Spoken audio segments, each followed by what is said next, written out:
Subscribe to my sister's channel. She will also voice her favorite plots. Let's give her a big asset.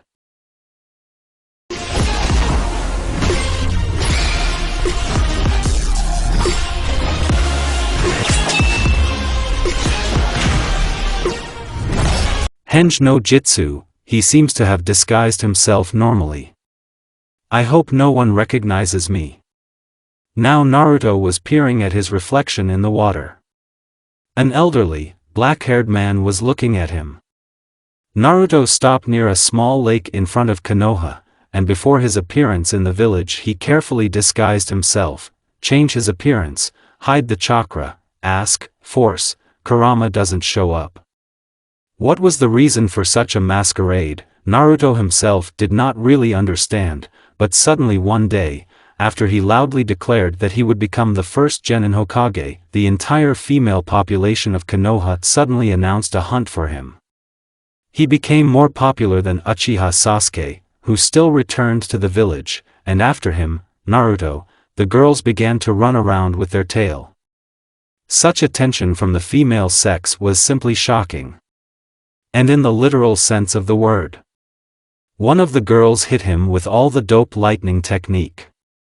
If the girls ran after Sasuke in a crowd and excitedly shouted, "Sasuke-kun," and then the role of his boyfriend was not seen, and no physical abuse towards Sasuke, then Naruto was seen as a promising groom, and every girl tried to knock out Uzumaki and drag him to the registry office.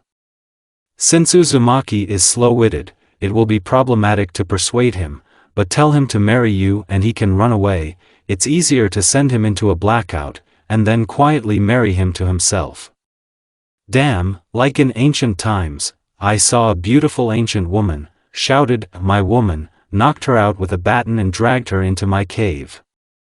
Apparently, the girls were focused on the future. Why would I need some kind of representative of a semi-extinct clan?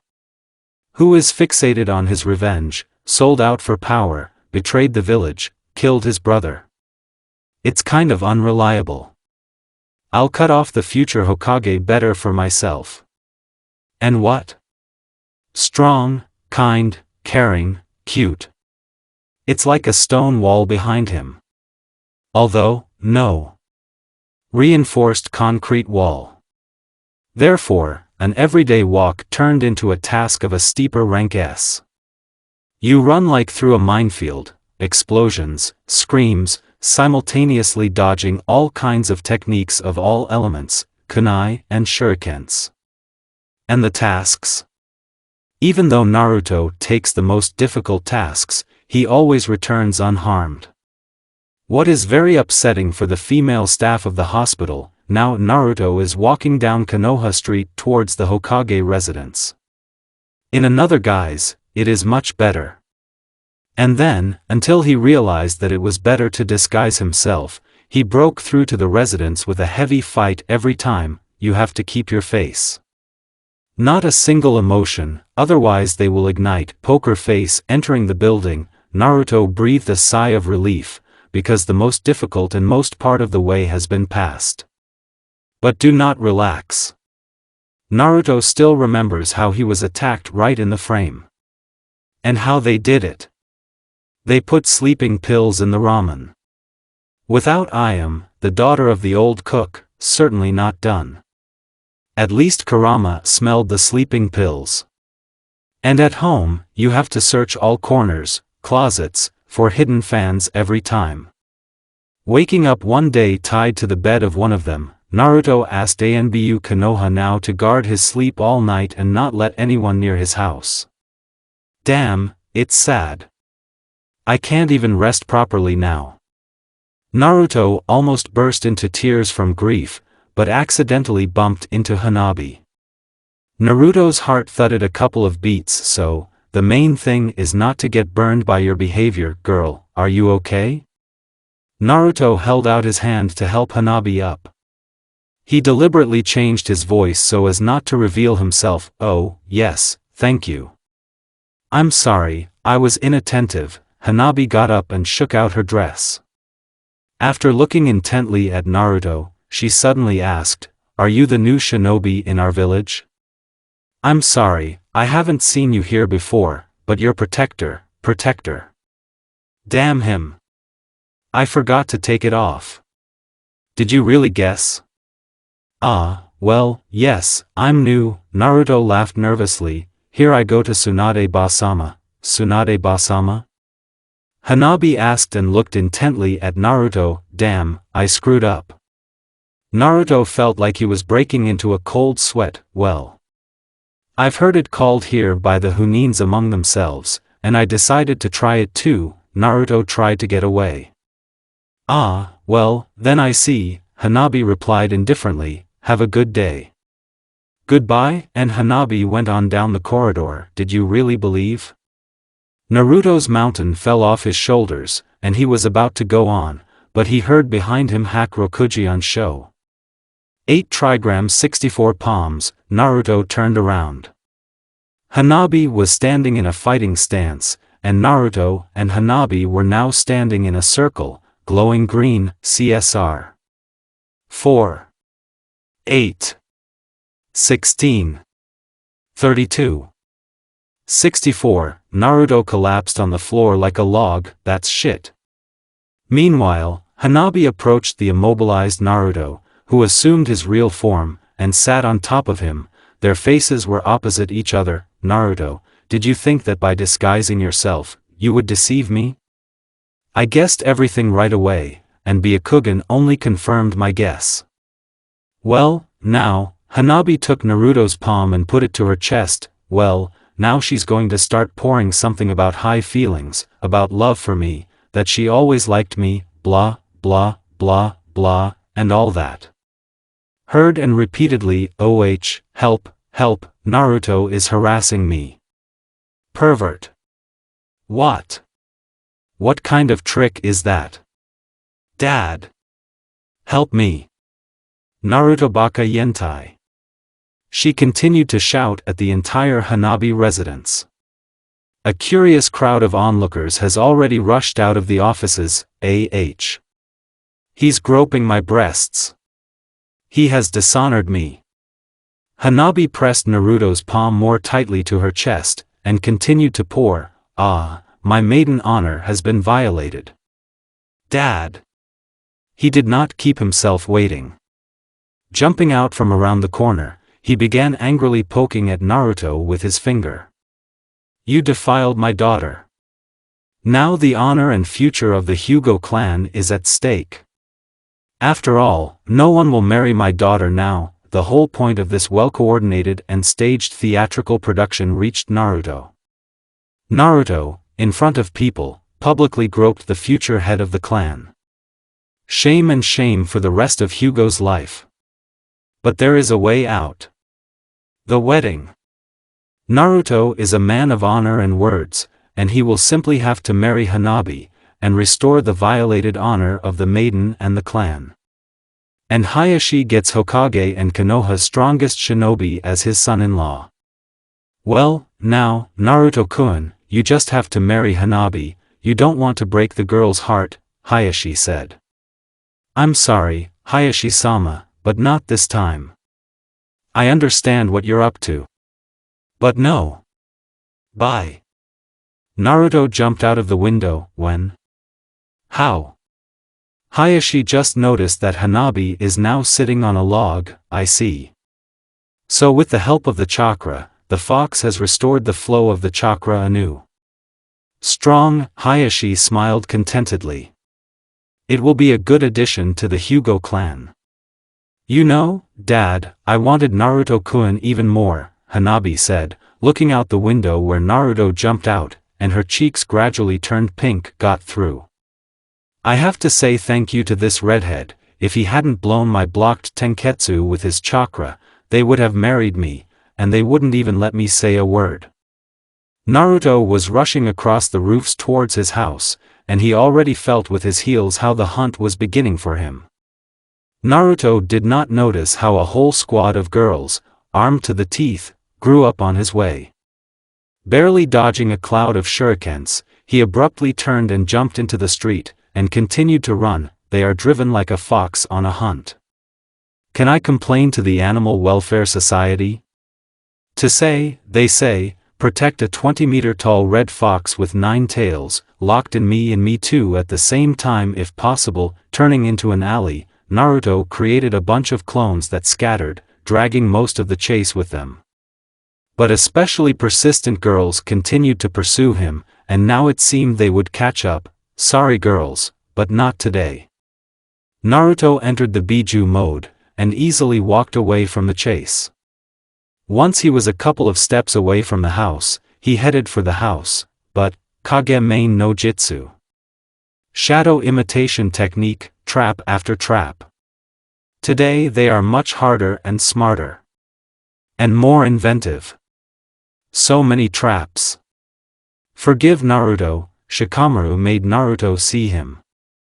He was squatting and with folded seals, and a thin black stripe stretched from him to the frozen Naruto. Just a very noisy person asked me, and you sold your friend's freedom for peace and quiet? Naruto grinned bitterly. Well, there was no choice of peace and quiet, there was a choice, either I figure out how to catch you, or I will be brutally torn apart by a crowd of your fans. What would you do in my place? Oh, how troublesome, I wish I was a cloud. You're flying yourself, you're flying. Shikamaru began to slowly drift away into his dreams, and Naruto decided to take advantage of this. Jerking sharply to the side, he knocked over Shikamaru, and he, in order not to fall, dismissed the technique. Naruto was about to dash away, but Shintenshin no Jutsu. The technique of transferring consciousness, and what? Where am I? Strange, I see everything with my own eyes, but the body, it doesn't listen to me. Ino. Hey, Ino, did everything go well? Can I go now? Shikamaru asked modestly. Yes, thank you, you can go to all 4 sides, Ino replied in Naruto's body. So, the first part of the plan is completed. Now the second part, what's the plan? Naruto walked over and easily picked up Ino's body, which was lying in a bag nearby, and headed towards Ino's house. Well, what will Ino do? Meanwhile, Ino, in Naruto's body, went into her house. The whole Ino family gathered at the dinner table. The appearance of Naruto in the house with an unconscious Ino in his arms caused mixed feelings, but what Ino then said in Naruto's body shocked. I came here to demand your daughter's hand in marriage. Naruto yelled at the whole block. What? I fully accept responsibility, I will protect and love your daughter. Therefore, give us your blessing, Naruto, that is, Ino, bent in a deep bow. The parents were somewhere in prostration from such unexpected news. Shouldn't we ask Ino-chan what she thinks about it? Father asked, stammering slightly. She agrees. Naruto interrupted Inoichi. Why is she unconscious? Ino's mother asked cautiously. I proposed to her, so she passed out from an overabundance of feelings. You know, your daughter is such a fragile and vulnerable person. Yeah, lie more. Fragile and vulnerable, it's like Shikamaru is cheerful and active. Besides, your daughter and I have already slept together. That's not funny anymore. I need to get my body back, otherwise, the complete end. Okay, I need to push her out of my mind. Kurama, help. So you need to concentrate, and, now, here. Naruto forcefully pushed Ino out of his consciousness, and regained his body. After putting Ino's body down, and apologizing for the whole farce, politely asking him to forget everything that happened here, Naruto rushed home, this time properly disguised. Damn, Ino, she almost did it. Did you think of it yourself, or did someone suggest it?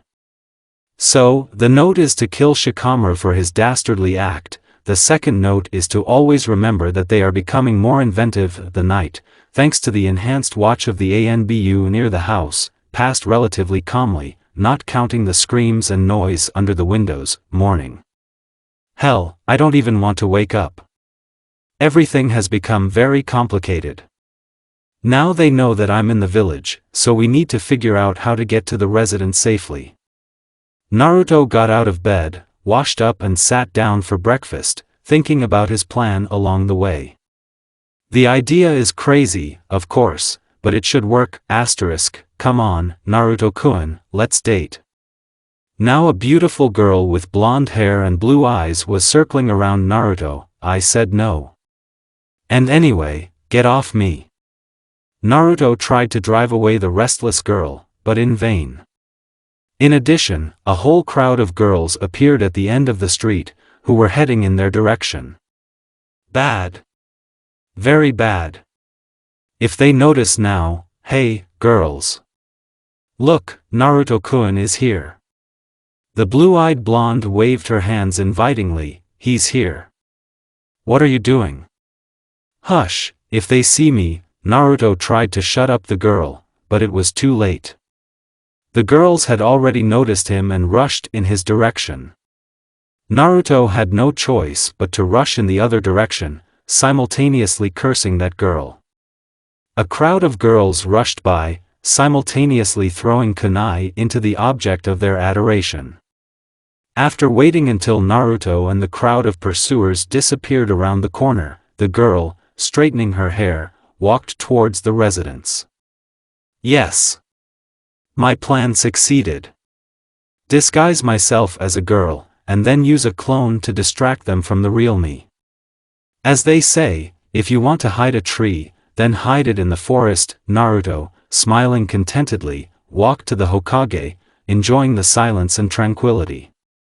He could hear the shouting and noise of that crowd in the distance, but they took the bait. It's good that no one has ever seen me in a female form before. Naruto suddenly turned pale, no one but Sakura-chan. This is the form. She definitely remembered her, because I showed her my sexy jutsu. Chrt. Turn back? And then run away from annoying fans? Okay, I'll try not to catch Sakura's eye. She is probably in the hospital now, so the probability of meeting her is minimal. Yo, pretty girl. What are you doing here alone? Do you want to take a walk with us? That's just not enough of them for me to be completely happy right now. 3 guys, local Casanovas, drove up to Naruto from behind the alley and surrounded Naruto. Well, how about a walk with my friends, huh? One of them, apparently the main one, asked in a cheeky tone. So Naruto, calm down, calm down. Breathe deeply. Well, what if today's day didn't work out from the very morning, because these guys are not to blame for this. They're just boys. Stupid boys. Stupid boys who don't know their place in this cruel world. I'll kill them. Slowly and very cruelly. Wait, damn, where did this take me? The effect of long communication with the 9-tailed maniac is affected. Damn, what should I do? But then Naruto's thoughts were interrupted by a ringing girlish voice, hearing which, and probably guessing who it belongs to, the guys hurried to retreat. Sighing with relief, Naruto was about to thank his savior, but was horrified to find out who it was. To him, slowly approached, Sakura. You should be in the hospital. Why didn't you sit there? So, quietly, don't panic, you'll get burned. Count the taps. Maybe she doesn't recognize me? Thank you for helping. Naruto barely squeezed out of himself, these boys are so annoying. I think I'll go home. Thanks again. Naruto turned around, and was about to dash away, but suddenly Sakura's hand fell on his shoulder. Are you going far, Naruto-chan? Sakura intoned, I guessed it. C. Still remembering the terrifying power of Sakura, Naruto decided not to act rashly. After all, if he tries to escape, Sakura-chan will catch up with him, break his legs, drag him to the registry office.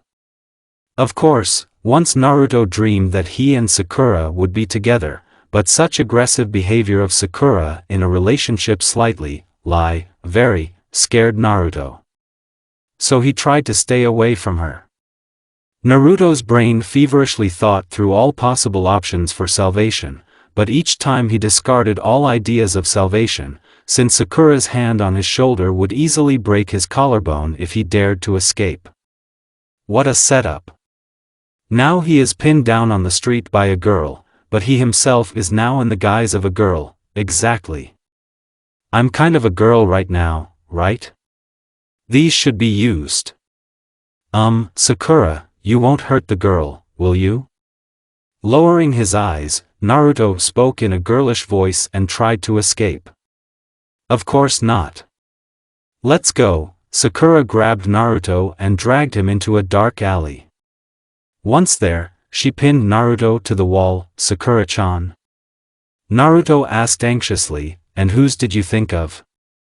Come on, Naruto, come on, turn back, don't make me hurt you, dispel the technique. Sakura loomed threateningly over Naruto, and her face was rapidly approaching Naruto's face. If I dispel the technique now, my youth cried. Wait, that's right. She can't do anything to me. Ha, Sakura, you're not going to kiss a girl, are you? Not one of those? Naruto made an attempt to get out, but it didn't work out. And what? You kissed Sasuke, didn't you? Why don't you kiss a girl in the guise of a girl? Sakura went to drastic measures. In the perversity of her intentions, she will give 100 points ahead even to a perverted hermit. Damn, what to do? Sakura-chan, this is my first time, be gentle, please. Naruto looked at Sakura with eyes full of tears and a reddened face. The fox inside Naruto whinnied hysterically. BLT. What for X that I'm carrying a nude? Apparently a side effect of this technique. Am I slowly turning into a girl? Oh, for fuck's sake. Fuck, I'll give you my manhood. Sakura had almost kissed Naruto, then abruptly sat down, and, knocking Sakura down with a sweep, climbed the wall and rushed to the main gate. After him, he heard the sound of a collapsing wall and curses at him. I'm sorry Sakura-chan, but I'm not going to get married yet. Naruto rushed to the main gate, spitting on the task that remained on the Hokage's desk and on reports on past missions. Now the most important thing is to get out of Konoha. Free. And preferably whole. And the chase is starting to gain momentum. If he does not make it to the main gate faster than his pursuers, then the exit from the village will turn into a well-fortified fortress.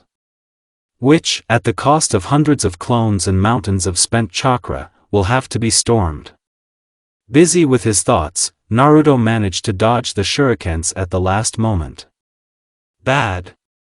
A real hunter has joined the hunt. Naruto-kun, you've probably heard the saying, don't run away from kunai, you'll die tired, Tenten said cheerfully. Naruto with one jerk was near Tenten and was about to strike, as out of the corner of his eye he managed to notice the glitter of hundreds of kunai flying at him. What the? Abruptly jumping back, he again found himself under a hail of kunai and shurikens. It is simply impossible to hold out under such fire for a long time, and now a couple of scratches on clothes and on the face, well, whatever. A couple more minutes and they'll make a colander out of me. I've already lost too much time here, whatever you want, but I'm out of here. Naruto jumped towards one of the roofs, but it was a big mistake. I'm Fryoden. Like a bird in the sky. During the flight to the next roof, Naruto was immediately nailed by kunai to the roof of one of the houses. Tenten was probably waiting for this moment and was ready. Yes, and she has a good eye. Look how neatly she nailed it, just for the clothes. If she missed even a little, Naruto squinted at the kunai, which stuck in a couple of centimeters from his manhood, and if I had? Then the girls would stop chasing me. Oh, dream Naruto, dream, while you can. Tenten approached Naruto, holding a finely honed kunai in her hand. Putting the kunai to Naruto's chest, she smiled sweetly at him and swung it sharply. The end is for you Naruto, this girl will definitely kill you. Quickly and painlessly. What the fuck? Naruto's jacket fell on the roof, cut into small scraps, and Tenten actively began to carve Naruto's t-shirt. What are you doing? Naruto shouted, undressing you, and what is not visible. Tenten answered carelessly, continuing to do her job and whistling the tune of the song, "Attention, attention. Now the future Hokage and Hope Konoha will be raped by a girl on the roof of the house. No way." Naruto strained all his strength and rushed forward. The clothes cracked at the seams and tore. Naruto, left in his underpants, rushed to the gates of Konoha. And his orange jumpsuit remained hanging nailed to the kunai on the roof of one of the houses. But soon it was stolen for souvenirs by fans. Such is the fate. Naruto was sneaking through the dark alleys to the main gate. The fact that he was left only in his underpants was only half the trouble. What would happen if he was seen on the street? Horrified Naruto. He will forever be branded an exhibitionist pervert, and he will not see the title of Hokage as his ears. If he showed up like this in front of the girls, they would tear him alive. First we need to find at least some clothes. Noticing the underwear hanging on the rope, Naruto decided to borrow it. For a while. I'll return it later. Honestly, survived. Stealing clothes on the sly, Naruto looked at what of all this you can wear, yukata women, t-shirt, sorry not my size, pants, oh, it's better, underpants, wow, what revealing underwear, brah. Naruto was so carried away by searching and looking at clothes that he didn't notice someone sneaking up behind him. Naruto picked up his underpants and examined them carefully. And how can this be worn? Strings, not underwear. Naruto KKN. WW what are you, DD doing SS with MMINN underwear BB underwear? What? He managed to get into the Hyuga mansion. Opposite him, all crimson and on the verge of fainting, stood Hinata. And opposite her, Naruto stood in a stupor, with underwear in his hands. Goodbye Hokage career, hello new Ero Sannin. So, the plot of my first book will be like this. Fortunately, I already have plenty of material. At least Kakashi-sensei will be happy with the new book. Hinata, you misunderstood everything. I didn't do anything like that. I just needed clothes. Naruto was actively gesticulating with his hands, while forgetting that he still has women's panties in his hands. Not in the sense that I'm stealing someone else's underwear. I need to wear something. It's contraindicated for me to appear in this form. Hinata? Asshole, what the fuck are you telling her now? She's been out for like 5 minutes. Naruto squinted at the unconscious Hinata. Take your panties out of your hands, you moron. And what should I do with it now? Don't leave it like that. Naruto picked up the unconscious Hinata and carried her to the bedroom. At the same time, rummaging in the closet, he found a raincoat there. Well, at least this will do. A raincoat on a naked body is certainly not the height of fashion, but there is nothing to choose from. Jumping out onto the street, Naruto rushed headlong to the gate. He's already been delayed, and surely the gates are already occupied. Too hasty, Naruto completely forgot about the disguise. I remembered only when the kunai flew near my ear. Now Naruto was rushing down the main street to the gate, pursued by a crowd of female fans.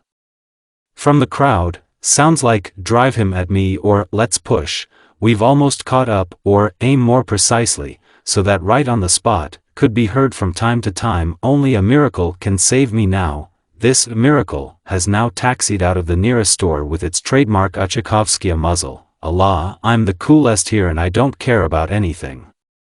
Naruto jumped up to him and grabbed his friend by the scruff of the neck. Hey, Uzumaki. What are you doing? Sasuke shouted when Naruto pulled off Sasuke's kimono and left him half naked. I'm sorry Sasuke, as they say, you're my friend, but my own skin is dearer to me. Uzumaki shouting, hey, look, it's a naked Uchiha Sasuke. I threw the poor Uchiha into the crowd of pursuers. There were joyful screams, and curses and threats of revenge from the first Avenger Konoha. But they soon stopped and were replaced by screams and pleas for help. From the pile of girls piled on Sasuke, Sasuke's hand appeared for a moment, reaching for the sky, and a strangled squeak of oxygen. I won't forget your sacrifice, Sasuke. You died a brave death. He died, of course, not like a true shinobi, but to die crushed by 24 girls, is also noble in its own way. You will die happy, Naruto. Don't you dare bury me ahead of time. There was a shout, somewhere from under the pile, a telepath or something. Rejoice. Your sacrifice is not in vain. Naruto encouraged his friend and continued his marathon. Sasuke distracted most of the pursuers, but the particularly persistent ones continued the chase. Ahead, the main gate of Konoha appeared, which was locked. Too late, now there were hastily made barricades near the gate. Girls with kunai and shuriken at the ready were located on the walls. The others took cover behind the barricades themselves. Now you can't take such a fortress even with 3 battalions of shinobi. Okay, I won't waste time on her breakthrough. Naruto bit his finger and quickly folded the seals. Summoning technique. Naruto ended up on Gamabunta's head. Naruto, you called me again. The Toad Boss already began to swear, as Naruto was immediately interrupted. Toad Boss, I'll explain everything later, just jump over the wall and take me away. Naruto rattled excitedly. Okay, so be it, hold on tight there, said the Toad Boss, and in one sitting jumped over the wall and carried Naruto away from Konoha. They were followed by a groan of disappointment, and plaintive requests, will come back. This time I was able to escape. But will luck always be on my side? Bonus. From the author, I ask everyone to calm down. I declare the first public auction of Naruto's things open. Hooray, first lot, Naruto-kun jacket. The starting price is 50,000 yen. 56. 58. 60, *, unique lot. Naruto-kun's t-shirt, which is soaked through with his sweat. The starting price is 100,000, 101, 105, 110. With this, I declare the auction closed. Kakuzu, do you think it's okay to make money from these fans? It's okay, Itachi, extra money won't hurt. Besides, I will soon start selling souvenirs with his image, mugs, plates, keychains. Oh, can I have one keychain for the house keys? Of course, Itachi-san, *, great, I dried my clothes after washing, said Naruto, looking at the empty ropes where his wet clothes should have hung. We need to nail the furniture with nails. Just in case. Yes, that's exactly what I will do. Hiding not far from Konoha, in one of the caves that he accidentally discovered, Naruto pondered what to do now. There is no way to return to Konoha now, but what about the missions? He doesn't have much money with him. You can live for a couple of weeks, but Naruto couldn't live for a couple of days without a new mission. Deciding to take a chance, Naruto sent Kyubi to the village for a new mission. Of course, in the form of an ordinary fox, and not a 30-meter kitsune. Having sent Kurama to Konoha, Naruto could not find a place for himself from excitement. What if hunters catch him? Or even worse, Naruto fans? Time went on, and the fox did not appear. And when the sun was already starting to set, and Naruto decided to personally go to Konoha, a dirty but happy fox got out of the bushes. The mission that the fox brought turned out to be of C rank, but the fox justified himself by saying that time was running out. Well, at least something. Okay, I need to get some sleep and go on a mission tomorrow morning. Naruto decided not to set traps, as only Naruto and Kyubi knew the location of these caves, *. So a few weeks passed. Kurama ran to the village for missions and carried away reports, and brought money and new missions. One day, the fox went to the village as usual, and Naruto lay carelessly in the shade of a tree near the cave and dozed off. Waking up in the evening, and not finding the Kyubi, Naruto was worried. Yes, sometimes Kyubi would linger on the road. carried away by chasing a hare or a butterfly, but the sun had already set, and he always returned before sunset. Only after deciding that something had happened to Kurama, Naruto was about to follow him, but then something red and roaring at the top of his voice flew out of the bushes. Having sorted out this crying Kyubi on his chest, Naruto asked him what happened, and Naruto, they are so strange.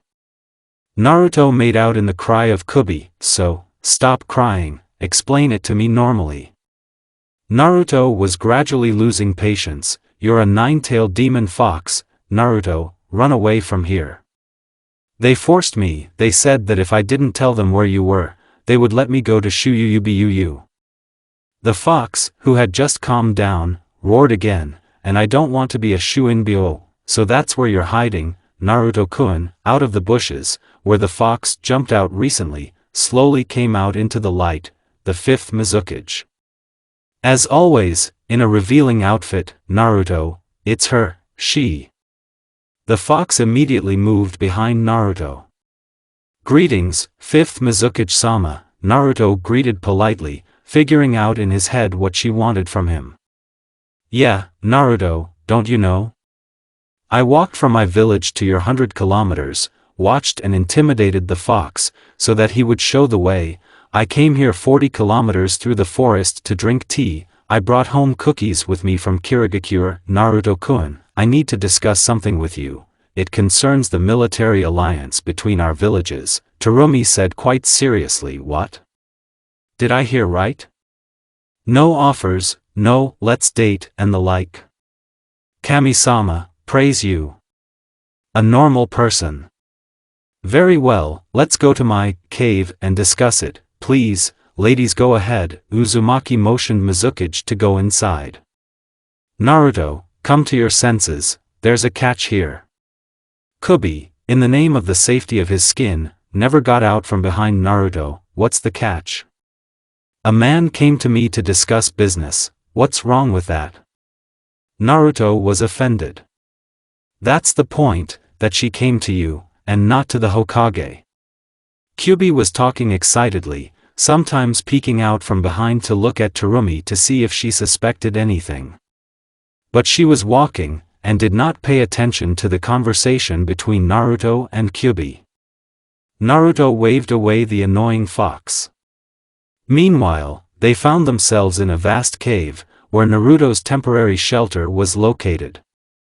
Frivolously sitting on Naruto's sleeping bag, she, Picanto, crossed her legs, turned to Naruto, who, out of embarrassment, did not know his eyes and translated them from the revealing neckline of his chest, to a short skirt and slender legs covered in plaid stockings. Well, what business have you come to me about?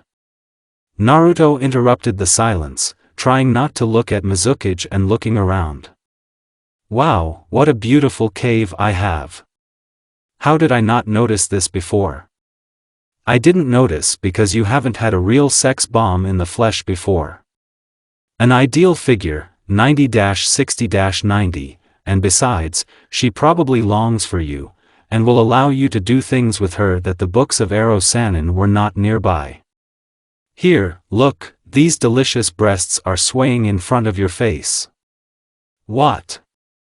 And indeed, Mizukage had been leaning in front of Naruto for a minute, and thoughtfully looked into his face. WW, what are you doing? Naruto tried to move away from Terumi, who was rapidly approaching him. Cute, May, Terumi said with a sweet smile. At the same moment, Naruto felt as if the ceiling and floor had changed places. When he came to after such a short upside-down flight, he was lying on his back, and May was sitting astride him. What are you doing? Naruto tried to move, but Mizukage, who was holding his hands tightly, stopped all his efforts to free himself. Like what? I'm improving the relationship between our villages, Terumi replied innocently, but isn't it noticeable? But you're a Mizukage, you're not supposed to behave like that. Naruto was indignant. You can, if I do it for the good of the village, continued Mizukage. If you marry me, Kiri will get Konoha and their future Hokage as allies. Don't think, I'm not one of those. Terumi approached Naruto's face, and he felt her hot breath. I will be faithful to you, wife. Naruto realized that the struggle was pointless. Terumi felt Naruto's body go limp in her arms. Goodbye, freedom. I never had time to enjoy all the delights of life. And now, I am bound hand and foot, bound. I didn't get the joke. Terumi looked at her work with satisfaction. Uzumaki was tightly bound hand and foot, and now he looked like a fish washed up on the shore. Why did you tie me up? Naruto tried to free himself, but in vain. The ropes were soaked with chakra. I demand to be released right now. Let me go, Naruto screamed, kicked, and screamed for freedom. Finally, Naruto's screams bored Mizukage. One more word, and I will silence you with a kiss, so strong and deep. And them, I'm still silent, I'm silent. Naruto immediately quieted down. Okay, let's go to my village, Naruto, or maybe I should call you, my dear hubby. Mizukage easily threw the bound Naruto onto her shoulder, and with her prey headed for the exit of the cave, having already got out of the cave, and coming out to a clearing in the forest, Terumi was attacked. A sharp gust of wind almost slammed Mizukage with a combat trophy into a tree, but she jumped high, missed a wave of wind under her, and threw several shurikens at the supposed enemy hiding in the bushes. A sharp wind current beat off all the flying shurikens. A familiar fighting style, really? Temari. Gaara sent her to save me. Hey, you, a girl from Suna, what do you want? Terumi May shouted, squeezing Naruto tighter just in case. What you carry on your shoulder, Naruto Uzumaki? Temari came out of the shadow of the tree. Natsuki, this is my future hubby. Mizukage patted Naruto on the ass hanging with a bag on his shoulder. He squeaked indignantly, go to Kiri and no objections, no. By order of Kazekage, Naruto Uzumaki to go to Sunu, and it will become, Temari swung her fan, my husband.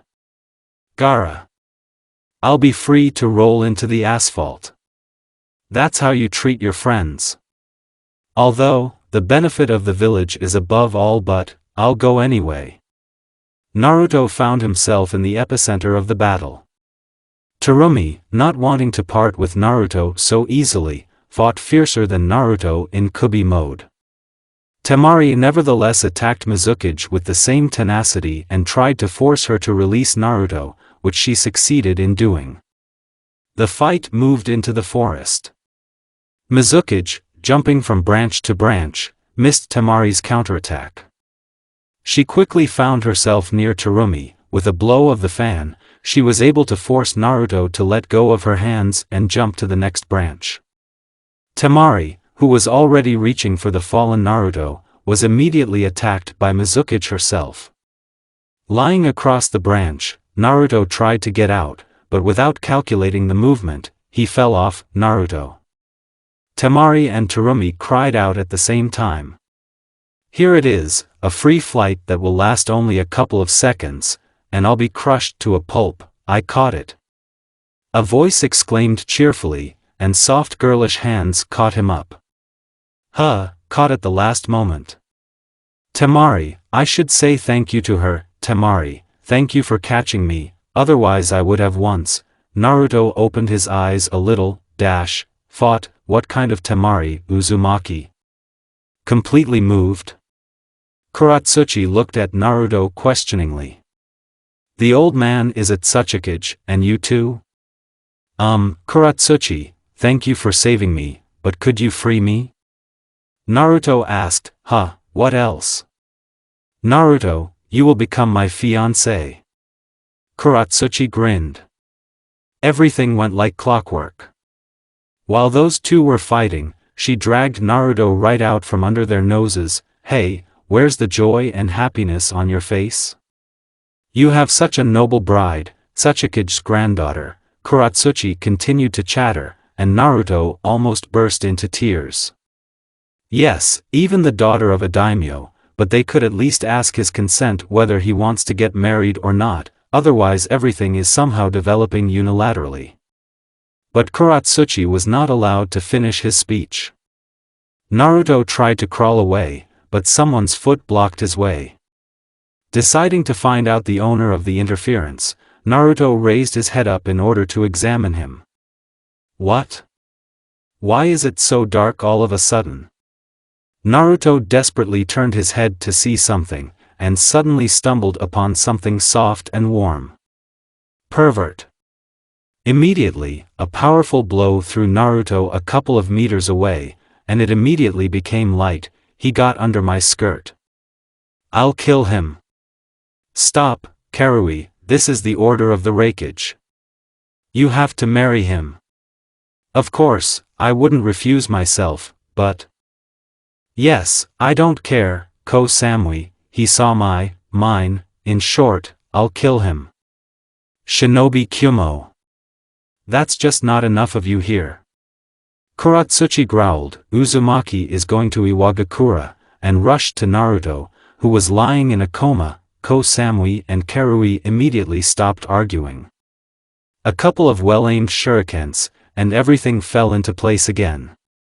Kuratsuchi, a couple of meters away from her are Ko Samui and Karui, and exactly in the middle between them is Naruto. No, Uzumaki, he's going to Kyumo, said Samui, and pulled Wakizashi out from behind her back. No, Uzumaki, he's going to Willow, Kuratsuchi pulled out kunai, and that's not true, Naruto is going to Kiri. A rather shabby Mizukage appeared from the bushes. Of course, Naruto-kun will go to the sun. Temari jumped to the ground from a tree. Everyone was standing in front of each other. And everyone had the same distance to the unconscious Naruto. A couple of seconds of silence, and everyone rushed to Naruto at the same time. A hot battle was raging in the clearing. Karui got to Naruto first. As soon as she stretched out her hand to him, the kunai launched by Mizukage forced her to withdraw her hand, and at the same moment Karui attacked Temari with her fan. While those three were busy with each other, Kuratsuchi rushed to Naruto. When she reached him, she yanked him by the scruff of the neck, but was immediately attacked by Ko Samui.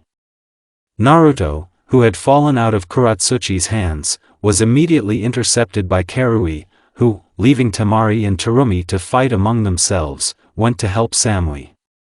Having got Naruto in their hands, the two of them tried to hide in the forest, but a jet of lava blocked their path. Terumi attacked Ko Samui, and Temari attacked Karui and Kuratsuchi. They attacked constantly and from both sides, and Karui, who was uncomfortable defending herself with one hand, had to let Naruto out of her hands, which was immediately intercepted by Temari. Pushing aside Kuratsuchi and Karui with a stream of wind, she jumped onto a tree branch and tore towards Suna. Samui and Terumi immediately stopped fighting and ran after Temari. Now Naruto was like a ball, he passed from one hand to another. Terumi took Naruto away from Temari in the forest, but after a couple of minutes, under the pressure of Kuratsuchi, she was forced to let Naruto out of her hands. And from Kuratsuchi, the ball, that is, Naruto, was snatched by Karui and Samui, but then Temari intercepted them, and Mizukage from Temari. And you are good, to stand up against Kage alone, said Mizukage, holding the still unconscious Naruto in her hands. Why is he still unconscious? In the rush of battle, Naruto regained consciousness a couple of times, but first Kuratsuchi accidentally knocked Naruto out on an oak branch, then Mizukage accidentally, or not, hit Naruto, who was in the hands of Ko Samui. And you're not bad either, Kuratsuchi answered panting. Listen, why do you need Naruto? He won't even choose you. Why is that?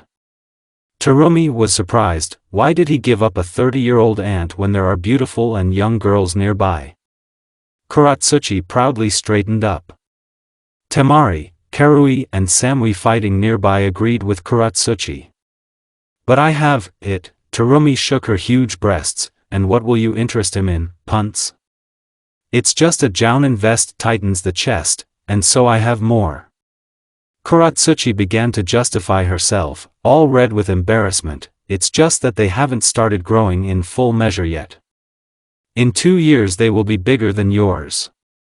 Karui, resembling a ripe tomato, hugged her chest with her hands. You'll see, this kimono is big for me and sits on me like a bag, and hides my chest with folds of fabric. The blushing Temari tried to prove her words to everyone. I put on an old kimono, and my back hurts so much because of my chest, and it's uncomfortable to sleep, complained Samui, rubbing her shoulders. I understand you so, Mizukichi supported, and looking for a bra in size is generally a problem. I'm already small, and this was the largest size. Don't mock me, you cash cows. Temari, Kuratsuchi and Karui shouted synchronously, maybe he likes small or medium breasts. Even the board has its own charm, so why not ask him yourself? To be honest, I've almost run out of chakra, and I don't see any further sense in this fight. Samui, who now had Naruto, carefully leaned him against a tree. Look, he's already kind of started to recover. All the girls present in the clearing agreed with Samui. Almost no one had chakras left, and they were pretty exhausted from the battle and running around. Therefore, they waited impatiently for Naruto to wake up.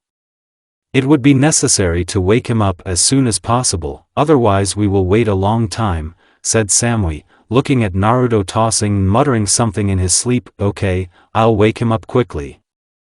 Mizukichi approached Naruto and lay down next to him. Honey, wake up, it's time.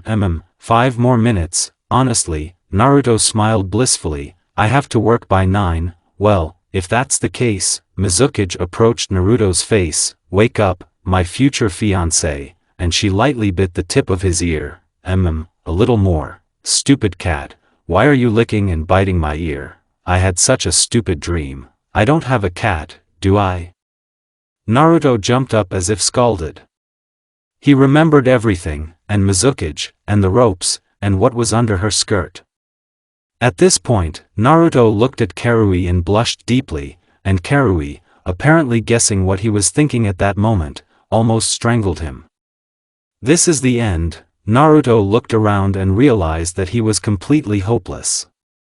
He is tied up, he is surrounded on all sides by girls, angry, battered and clearly eager to get Naruto for their personal use for a long time. Yeah, compared to the past, they were seeds. I'll have to use my last, strongest trump card. Girls, I'm gay. Huh, it worked. Look how sad they were, how they immediately drooped. Now they will definitely let me go. And indeed, Kuratsuchi turned away, Karui and Samui stepped aside and whispered something. Temari looked at the sky with a thoughtful look, and Mizukichi was shaking all over, from laughter. Didn't get it? Indeed, Kuratsuchi turned away and choked with laughter. Temari tried to restrain a smile and not laugh. Samui and Karui laughed together on the sidelines, and Terumi burst out laughing with might and main. Naruto looked at Mizukichi in bewilderment. Naruto, Mizukichi said, still laughing, do you think we'll really believe you that you're gay? Although, by your confession, you have untied our hands, you're forcing me to take extreme measures. Untied it, do you have hands? What do you mean? What extreme measures? Naruto didn't understand, but he felt a catch in his gut, a hard catch. If only he knew what would happen in a couple of minutes, then he would be silent like a fish. Yes. You said you were gay. Yes, I suspected you'd say something like that. Well, if that's the case, Mizukichi pretended to think, then we will return you to your normal orientation. Yes, that's right. And until you fall in love with girls, we will make love to you all night long. Are you going to rape me? Naruto hiccuped in fright. Yes, look around, these 5 passionately desire your flesh, and I think even if I say that I'm a normal orientation, they won't let me go anyway. There were sparkles of excitement in Terumi's eyes. Well, shall we begin, my dear? This is my first time, so be gentle. Right now, Terumi was slowly advancing on Naruto. Naruto tried to crawl away, but immediately buried his back into a tree trunk. You won't do that, will you? Naruto asked in a trembling voice, and tears welled up in his eyes. I imagined that I would lose my virginity in some other way. I will be left alone with her, soft romantic music is playing, a bottle of wine is drunk, and we slowly begin to enjoy each other, and now, tied up, 5 girls will rape me in a clearing, to rejoice or cry. Oh, you've only become nicer this way. Looking at Naruto, Mizuki said, I coveted you even more. Naruto's current situation resembled a story from Jiraiya's book, where a crowd of men surrounded a girl, but then a hero appeared who saved her. Since the situations are similar, Naruto was counting on the appearance of a hero who would save him. Well, fate, give me a hero. Mizuki kunai ripped open Naruto's jacket. The very moment will appear to the hero, at the last moment. Come on, it's not necessary to wait until the last. Kunai easily ripped open his t-shirt, exposing his torso. Ah! Kami-sama, save me. Well, where is this freaking hero? Although, wait, I am the hero. But I am bound, and how will I save myself? I'll sting. Naruto was not given a kiss from Mizuki to finish. She sucked me in. Her tongue penetrated my mouth. Naruto tried to squeeze his lips and push Mizuki's tongue out of his mouth. Approximate. The author, here on the last lines, almost broke to write dentai. What are you doing? Simultaneously shouted at Mizuki Karui, Temari, Kuratsuchi, who gave you the right to kiss, dash. My fiancé. Kuratsuchi shouted. Dash, my husband. Karui flared up, my fiancé. Temari yelled, come on, move. Kuratsuchi pushed Mizuki away and kissed Naruto. Then she was pushed aside by Karui, who bit into poor Naruto's lips. Karui pushed Temari away, who also wanted to snatch her piece of cake. Samui gently bit Naruto's lower lip, running her tongue over his lip. Air to me. Era. My lips are already swollen. So, who will be Naruto's first? Of course I am. Mizuki said complacently, and was already heading towards Naruto, but was immediately dragged away. What makes you think you're going to be the first? Karui was restraining Mizuki. It's clear that I will be the first one for him. Fuck you, punt. The one with whom Naruto-kun will lose his virginity will be me. Kuratsuchi, in turn, held Karui, I'll be his first. Samui decided to keep up with the others. Meanwhile, Temari calmly walked around Terumi, Karui, Samui and Kuratsuchi, who had fallen into a pile, approached Naruto, sat on his lap, kissed him and began to undress.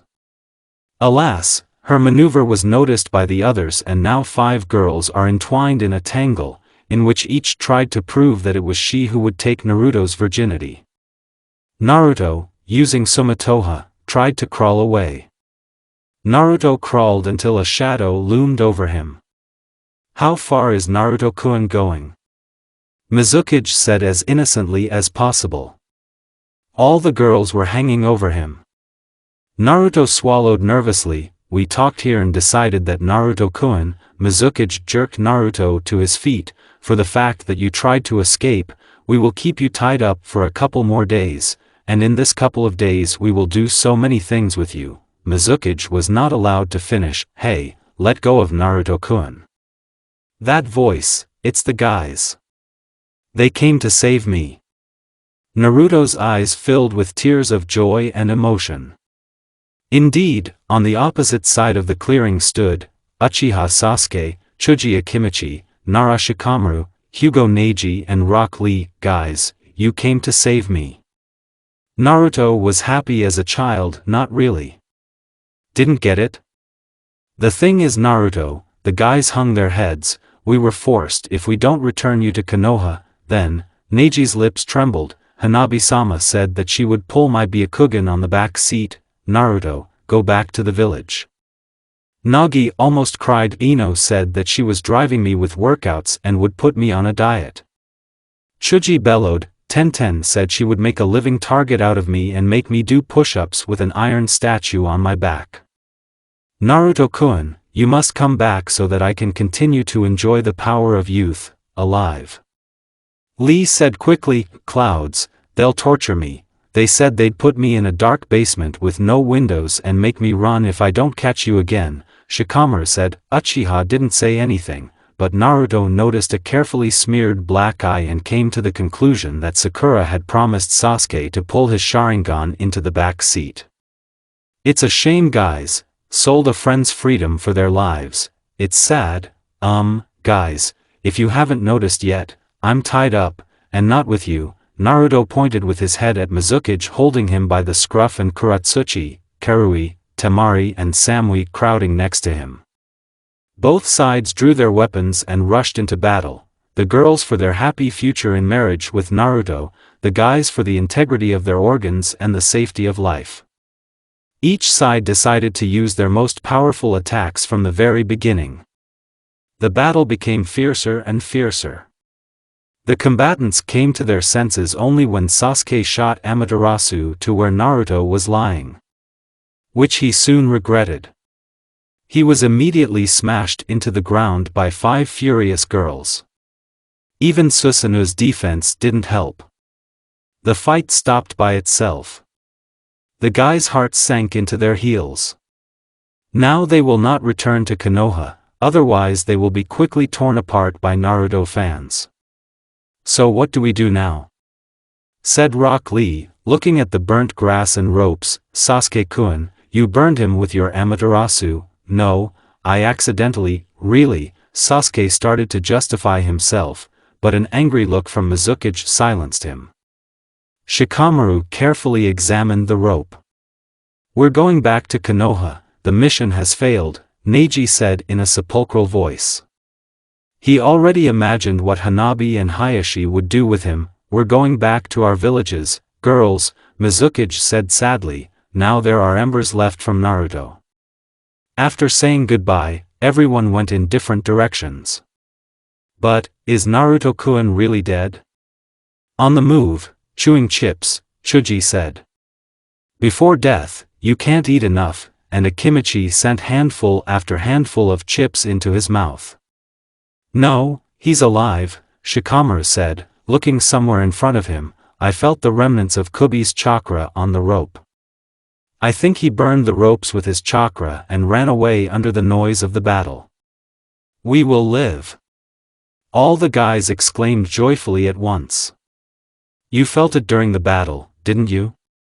Mizukage asked the other girls. Of course, it is simply impossible not to feel such a chakra, Temari said. Naruto-kun, and he was almost in our hands. We'll have to catch him again now. Karui lamented. Meanwhile, Naruto was flying forward in Kubi mode at lightning speed. Wow, I managed to get away. What a joy. But now where? Although, I know a place where you can hide. I hope she still lives there. Closer to nightfall, a downpour crashed to the ground from the overcast sky. Naruto, who had almost reached the place, was immediately soaked to the skin. Considering that his jacket and t-shirt were ripped open, he immediately froze. Silhouettes of houses appeared on the horizon, blurred and gray in this incessant waterfall. Naruto was trying to find the right house in the dark. After 3 mistakes, the house he was looking for was found, and Naruto, chilled to the bone, hungry and tired, hammered on the door. There was a rustling outside the door opened a crack and the sleepy hostess of the house appeared. Yes, who's there? Amaru. Hi, I would like to ask you about a favor. Naruto never finished. Amaru. Amaru stood in front of him in her underwear. Amaru rubbed her eyes. In front of her stood Naruto, with disheveled wet hair, in a wet t-shirt stuck to his slender body, with a half-naked torso. Amaru, you're a complete pervert, you're already fantasizing with Naruto-kun in a dream. Amaru, who did not wake up to the end, rubbed her eyes, but the dream is definitely good. I'll go check it out, there will definitely be Tay at the end, because this is my dream. Amaru tried to close the door, but Naruto held the door with his hand. Amaru blinked in surprise a couple of times, and it dawned on her that Naruto was real, not a dream, and that she hadn't put anything on over her underwear before going out to open the door. Amaru, blushing and finally fully awake, slammed the door with all her might. Naruto, who tried to say something and stepped forward, hit the door in the face. A nervous, "Wait a second," was heard outside the door. And rustling. Finally, the door opened in front of Naruto, who was rubbing the bruised bridge of his nose, and Amaru appeared on the threshold, already dressed, and Uzumaki, sniffling and squelching wet sandals, entered the house. "And Naruto, what kind of winds brought you to me, and even at such a time? Kami-sama, there's no dry place on you." "I was hanging around Naruto." Amaru. "I'm lucky, apparently Amaru doesn't know that I'm now a tasty morsel for all the girls and I'm being hunted." "Hi Amaru, I got caught in the rain." "Naruto, your clothes are soaked through. Take it off quickly, otherwise you'll catch a cold." "Yes, you're also bare-chested, so you can catch a cold." Amaru brought Naruto a large terry blanket, and put the kettle to boil. "You're finally warm and cozy. There are no those pushy girls. They gave you hot tea with jam, so why aren't you happy?" "Naruto-kun, I'm sorry, but I don't have men's clothes. You'll have to wait until yours dries." Amaru said guiltily and blushed. Now Naruto was sitting on her bed, wrapped in a blanket. His clothes were soaked to the last thread. And he was in his underpants, and even in the presence of a girl, which confused him a little. "And one more thing, Naruto-kun, so that you don't catch pneumonia, I need to put this ointment on your chest." Amaru blushed to the ears. "Therefore, you couldn't lie down on the bed so that it would be more convenient for me to apply the ointment." Naruto obediently fulfilled her request. He was too tired to argue. Amaru approached Naruto lying on his back, and began to rub the ointment into Naruto's chest with neat, pinpoint movements. Naruto, looking at Amaru, noticed how she had changed during the time he had not seen her. Amaru, after those events, settled in a village near the border of the Land of Fire and worked there as a doctor. She stopped dressing like a boy, and now looked much more feminine in a homemade yukata. And anyway, she grew up a lot and became a beauty, beautiful, slightly dark skin, turquoise eyes deep as a well, red-brown hair, which she grew and stopped hiding them with a bandana. And her thin, delicate fingers, massaging, slowly rubbed the ointment into Naruto's chest, bypassing the prominently protruding chest muscles. Carefully, as if afraid of causing pain again, she applied the ointment to the scars that abundantly covered his chest. Naruto felt his chest filling with warmth. Looking at Amaru, Naruto felt his cheeks turn red. Now Naruto was lying on Amaru's bed and felt the particles of her warmth on the sheet and blanket. He immediately imagined Amaru sleeping in just her underwear. Naruto blushed deeply. Naruto didn't let his rampant fantasy go any further. Amaru herself was now overcome by conflicting feelings. Firstly, she could not hide the blush that appeared on her cheeks.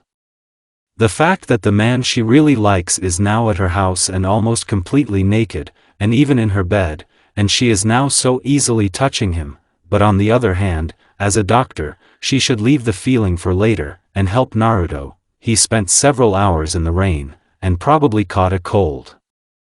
Naruto was getting sleepy. He managed to thank Amaru before passing out. Amaru, suspecting something was wrong, quickly put her palm to Naruto's forehead. He had a fever. Quickly giving Naruto an antipyretic, Amaru wrapped him well in a blanket so that he sweated thoroughly. Amaru was worried. What if it wouldn't help?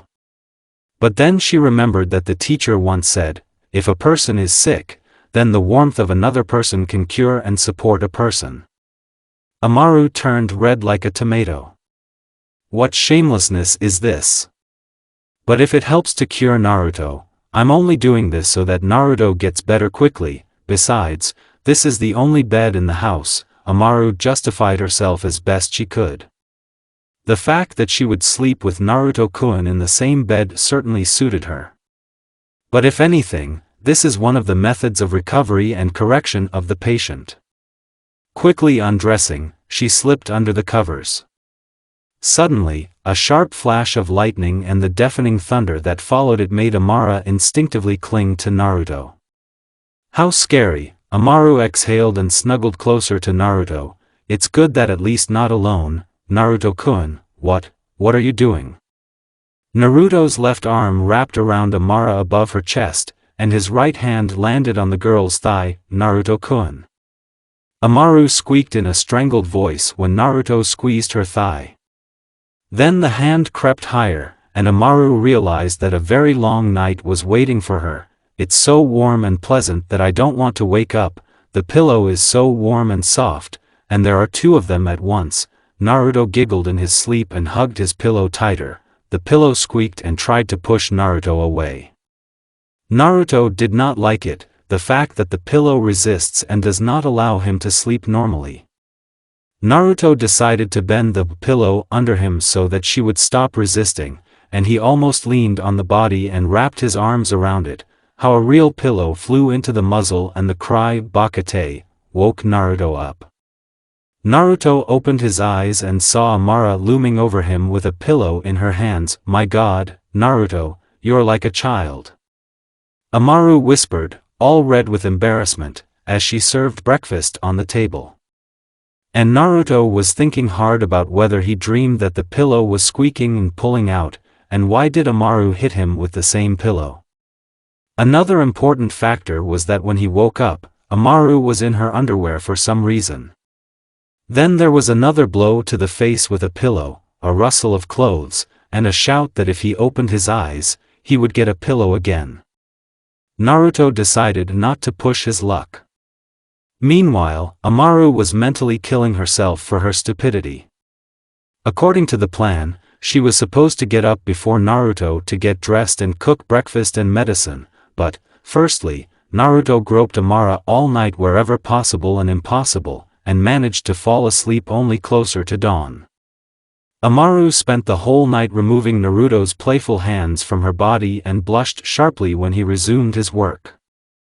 Secondly, it got cold in the morning, and I had to sleep in an embrace with Naruto, and it was not possible to uncouple his iron grip on the fragile girl, whom he took for his pillow. Thirdly, Amaru scolded herself for this. She fell asleep on Naruto's chest. And when she had to get up, she persuaded herself to sleep for a couple more minutes, because it was so warm and cozy that she didn't want to wake up at all. The result is the awakening from the fact that Naruto is hugging her to him and, moreover, giggles vulgarly. Amaru took it for sexual harassment that Naruto wanted to take advantage of the fact that Amaru is sleeping and have sex with her. Amaru's cheeks turned red. And did she do the right thing by hitting Naruto with a pillow and not letting him continue? Fantasy immediately drew what would have happened if Amaru hadn't hit him in the face with a pillow and allowed him to continue. Cheeks flamed with scarlet lights. Amaru felt her legs give way abruptly, her body softened, and her head hurt a lot. Damn it!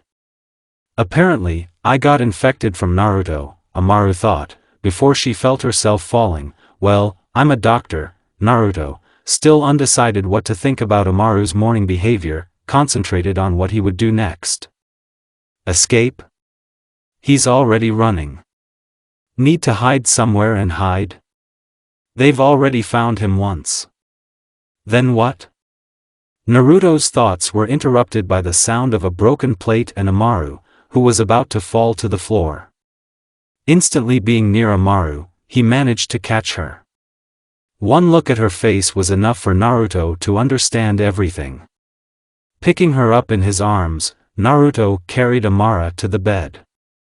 Wrapping her in a blanket, Naruto flew up to the locker and feverishly began sorting through bottles of liquids and packages of pills. Naruto, Amaru called him in a weak voice. I'm sick, I don't seem to see. Naruto nervously responded and began to sort out the medications even faster. In blue packaging, Amaru tried to get up but was immediately carefully put back into bed. Finally, a cure was found, and Amaru, after drinking it, fell asleep. And Naruto sat down and began to think feverishly. It's not good, very bad, Amaru-chan got sick, and I'm a doctor like a humorist from Sasuke. What to do, what if she dies? Naruto turned pale. Jerk, pull yourself together. No one has ever died of a cold. So, first of all, you need to find a doctor. Secondly, you need to flood the oven. It must be hot in the house for Amaru to sweat. Thirdly, how did she even manage to get sick? I didn't seem to get close to her, didn't sneeze at her. Besides, I still don't feel well myself. Naruto created shadow clones. Half fled to the village in search of a doctor, the second melted the stove, prepared water and medicine. Naruto sat down next to Amaru. Her face was all red, she was breathing fast, and sweat broke out on her forehead. So several hours passed. The clones returned with nothing. Amaru was the only doctor in the whole village. After dismissing the clones, Naruto felt himself falling asleep. Don't sleep. I won't sleep until Amaru wakes up and recovers. Amaru's head was buzzing like a cast iron, but she felt much better. She got up from the bed and looked around. It was terribly hot in the room, and the bedclothes were wet with sweat. Amaru herself felt dirty and sticky with sweat. Looking around the room again, she didn't see Uzumaki. Afraid that something had happened to him, she already wanted to get up, but where are you going? Naruto, with a basin and a rag in his hands, approached Amaru, who was trying to get out of bed. Well, get back to bed quickly, Naruto, I feel better already. Amaru tried to justify herself, but again felt a surge of weakness. After putting the patient back to bed, Naruto put a wet cloth on her forehead. Naruto, what about you? Amaru propped herself up on her elbows. You too, don't worry about me, I'm already healthy, I'm not sick for a long time, the Kyuubi chakra helps me. Naruto interrupted Amaru, well, you scared me great, you don't come to your senses for 2 days. 2 days, Amaru tried to say something else, but was interrupted by Naruto again. Don't swear, but I had to undress you, your clothes got wet afterwards and I had to, Amaru. A pillow is a pillow, but it still hurts. Pervert. Amaru shouted, already blushing like a tomato, and despite the illness, you're, after all, I saw it, right? What are you? I'm not like that, not like that. Well, maybe just a little. Naruto blushed. The first note is a wet rag on the face, it's very painful. Note 2, a tin basin on the face is also quite painful. A couple of hours have passed.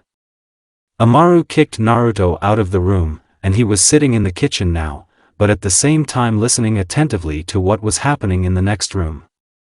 Naruto, hey, Naruto, please come in, Naruto called Amaru softly. He entered, just in case, put his hands forward. Amaru was holding a basin of water and a rag. Naruto, please, could you help me? Amaru turned to the window, hiding her blush, I'm all sweaty and dirty, that's why, please wash me, I myself can't, she's so cute. I can't refuse her.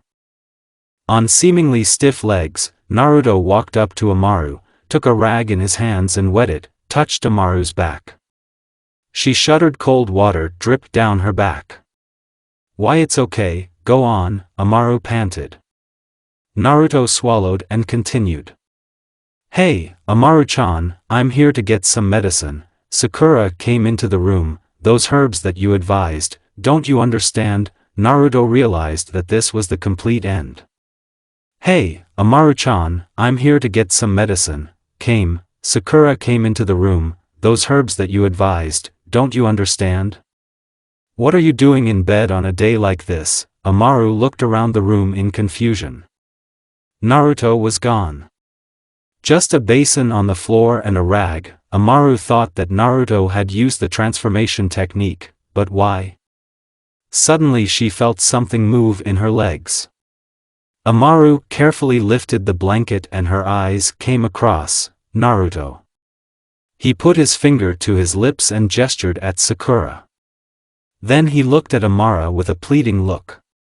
Amaru sighed softly and looked at Sakura. She went to the medicine cabinet and was choosing something there.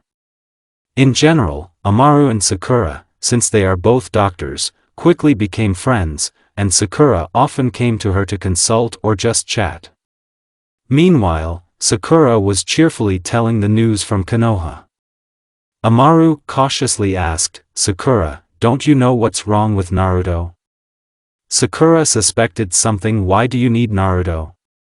Sakura put the bottle with some liquid back. "No, I haven't seen him lately, and you?" Sakura looked at Amaru with a steady gaze.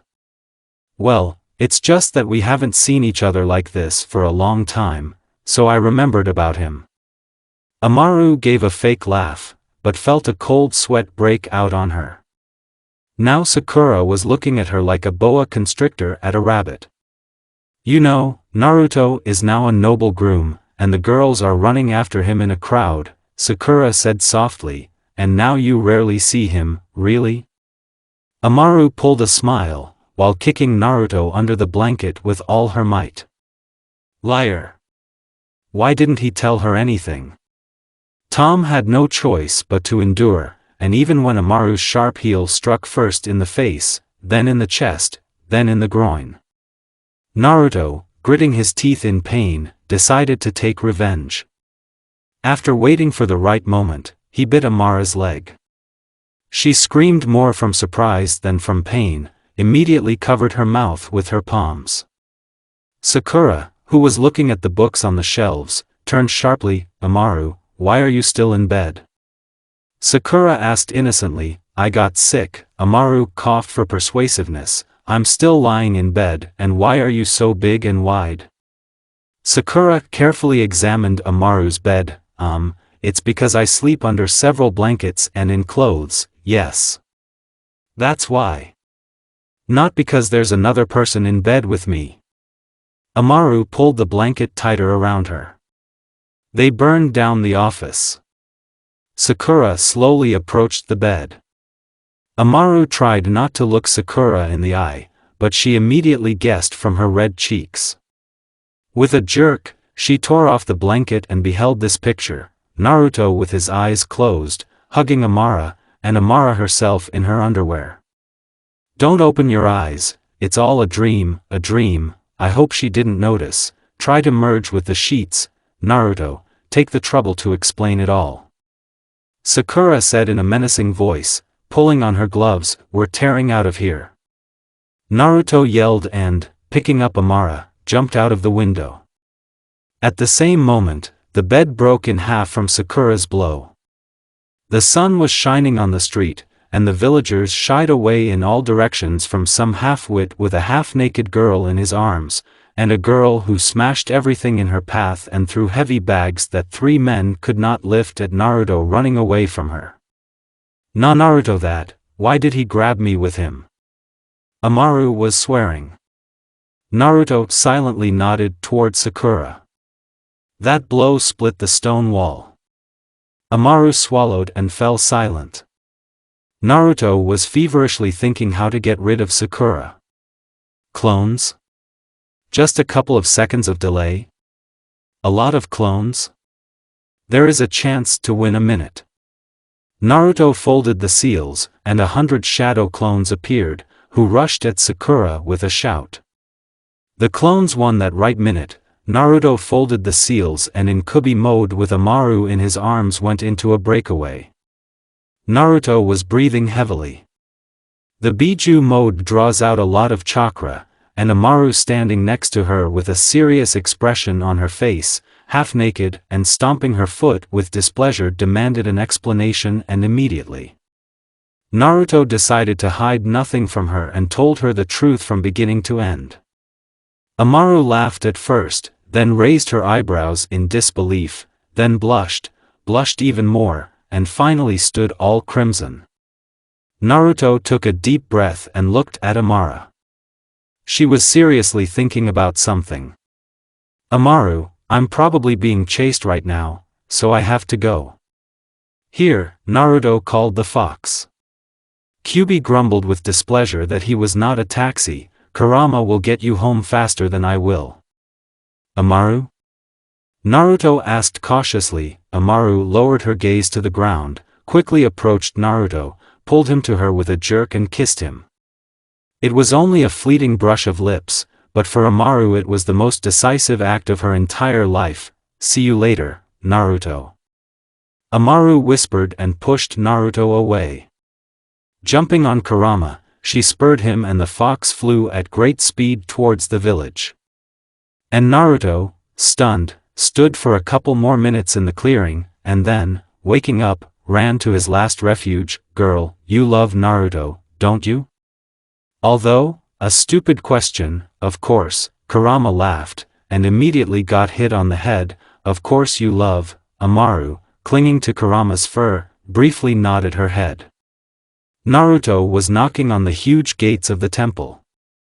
"This is my last chance, the last place where I can hide. Welcome to my temple." Cheyenne warmly greeted Naruto. "Have you come to fulfill what you promised me?" "Welcome to my temple." Cheyenne warmly greeted Naruto. "Have you come to fulfill what you promised me?" Naruto was now sitting in front of Cheyenne, who was sitting on her throne.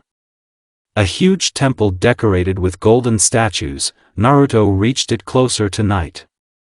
And now, in a huge hall with mahogany columns, Naruto turned on the fool. "What promise?" Naruto put on a puzzled face. "Which you gave me in the past," Cheyenne said, still smiling sweetly. "Oh, you're about that promise." Naruto remembered. "No, I haven't become a Hokage yet, but it's almost." "Yes, not that promise." Cheyenne flared up, but immediately calmed down. "Well, Naruto-kun." Hiro, the counselor, who was standing on the right hand of Cheyenne, and had been silent all this time, respectfully bent down to the priestess. She whispered something in his ear, after which, Hiro nodded his head and left the main hall. Naruto watched the departing advisor with a puzzled look. Then he looked at Cheyenne again. She has a look. Like a cat full of sour cream. Cheyenne, on whose face a satisfied smile was wandering, frightened Naruto. "There's no catch. What was she up to?" "Damn, I still screwed up when I came to the temple. After all, I promised her to help transfer the power to the new priestess.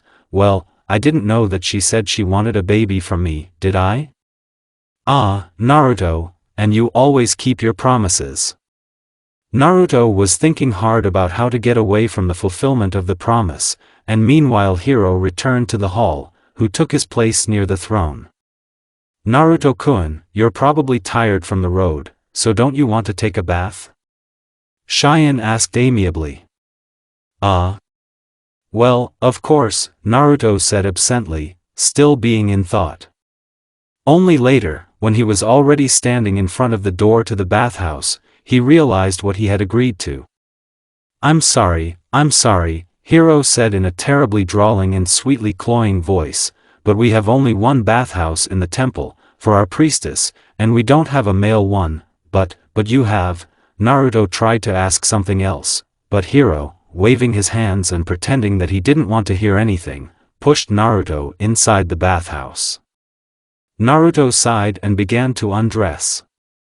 Plunging into the warm water, Naruto realized how all this time he lacked a simple, warm bath. Relaxed and warmed up by the warm water, Naruto was about to take a nap when the opening doors forced him to throw off sleep.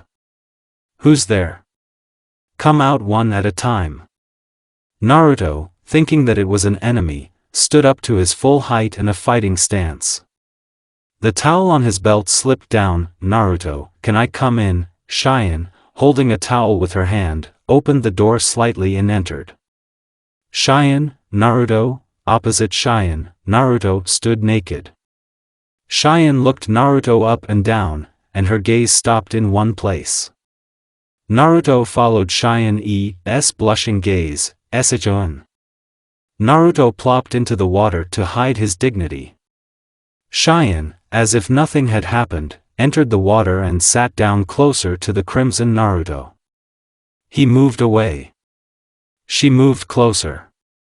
He moved away again. Cheyenne had abruptly shortened the distance and was now sitting snuggled up to Naruto. He didn't dare move. And Cheyenne, smiling blissfully, put her head on Naruto's shoulder. Cheyenne, what are you doing here? Naruto tried to move away a little. I'm taking a bath, can't I see it? Cheyenne smiled. We have only one bathhouse in the temple, and today I have a bath day, and I never miss it. Bath day on Thursday? Naruto tried to fold the hand seals. And what? Naruto, if you are trying to put seals for the technique now, then you are trying in vain. The bathhouse is surrounded by a barrier in which it is impossible to use the chakra. Cheyenne smiled peacefully and blushed. I prepared for the campaign in advance. I've been sitting too long, it's time for me to go out. Naruto got busy. But Cheyenne, who was hugging him tightly, prevented him. Cheyenne, maybe you'll let me go, Cheyenne. People, there is a doctor here. Naruto jumped out of the bathhouse with Cheyenne in his arms. Apparently, overheated, the priestess lost consciousness. Naruto ran around the temple complex like a madman. It is necessary to erase the instinct of helping beautiful girls in trouble, or at least learn to control it. He saved himself for a whole harem, and then he came across Cheyenne's assistant, Hiro-san, here, this. Naruto nodded at the unconscious Cheyenne. What to do? Nothing serious, just overheated. Hiro examined the unconscious Cheyenne. We need to take the priestess to her room. Follow me, Naruto-kun. Naruto followed Hiro without question. This way, please. Hiro gestured to the door of one of the rooms. Running ahead of Naruto, he opened the door. Naruto carefully placed Cheyenne on the big bed. Something big bed for one person. By the way, Naruto-kun, I completely forgot to tell you, the fact is that now, by order of Cheyenne-sama, all the guest rooms are being renovated, so this room is now yours. What? If anything, everything you need is in the bedside table next to the bed. Good night. And Hiro, bending in a bow, slammed the door, leaving Naruto and Cheyenne alone. Cheyenne-sama, good luck to you, mentally supported the priestess Hiro. Here we are at home. Kyubi landed next to Amaru's house. She thanked him and disappeared inside. And Kyubi decided to return to Naruto as soon as possible. Who knows what kind of trouble he'll get into next. Just as the fox was about to go, a familiar voice said to the point of trembling, "Hello, Fox Fur Coat, will you tell me where my dear is now?" Naruto pulled the door, knocked on the door, hoping that someone would open the room locked from the outside. There was even an idea to knock out the door with the help of Rasengan, but for sure Cheyenne would ask for something worse for the broken door. By the way, what could be worse? The answer was given to Naruto instantly, namely the awakened Cheyenne. Naruto darted around the room, looking for a place to hide. And at that moment, when Naruto squeezed under the bed, hanging off the bed, Cheyenne looked at him curiously and asked an innocent question. What are you doing? I have a shuriken rolled under the bed, so I'm trying to get it. Naruto pretended to be looking for something under the bed. Apparently it's lying far away. I'll go ask for a broom to get it. Naruto, you better try to move the bed. Take it at the headboard. Right here. Cheyenne pointed out where to take Naruto. Oh, thank you, Cheyenne, you're so kind, helping me get my shuriken. Naruto, smiling happily, grabbed the headboard of the bed. Wait, I lied about the shuriken. The catch. There was a click. Naruto looked at the pink handcuffs with which he was chained to the bed. Cheyenne, it's a good joke, but it's not very funny to me. Naruto looked at Cheyenne standing next to him with an embarrassed smile. But she, holding the keys from the handcuffs, threw the keys away from the bed with a slight movement of her hand. Naruto conducted the flight of the keys to a dark corner of the room, where they, plaintively ringing, remained forever inaccessible to Naruto. The shackled Jinchuriki looked at Cheyenne dumbfounded and immediately found himself on the bed. She looked so fragile. Cheyenne, with a sharp push, threw Naruto on the bed. He tried to get into the headboard of the bed. Cheyenne, slowly, was getting closer to Naruto. "Naruto-kun, do you remember your promise to me?"